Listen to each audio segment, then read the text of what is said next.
Hello everyone, আজকে আমি রান্না করতেছি পদ্মা নদীর ছোটো মাছের চচ্চড়ি। প্রথমে আমি কড়াইতে সরিষার তেল দিয়ে নিলাম। তেলটা গরম হওয়ার পর এখন দিয়ে দিচ্ছি পেঁয়াজ কাঁচামরিচটা ভালোভাবে নাড়াচাড়া করতেছি। নাড়াচাড়া করার পর একটু সফট হয়ে আসলে এখন আমি দিয়ে দিচ্ছি বেগুন আর আলু দেওয়ার পর একটু লবণ দিয়ে নেব পরিমাণ মতো। এখন ভালোভাবে নাড়াচাড়া করে একটু সফট হওয়া পর্যন্ত অপেক্ষা করব। আলু বেগুনটা সফট হয়ে গেলে দিয়ে দেব হলুদ আর জিরের গুঁড়ি দিয়ে ভালো করে নাড়াচাড়া করে নিব।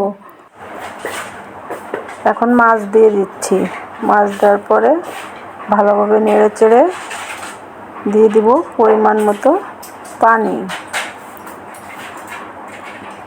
পানি দেওয়ার পরে 10 মিনিটের জন্য ঢাকা দিয়ে রাখবো। 10 মিনিট পরে উঠায় দেখব সব ঠিক আছে কিনা। লবণ দেখার পরে আমার রান্নায় যে ডান। দেখেন কেমন হয়েছে মজাদার চচ্চড়ি।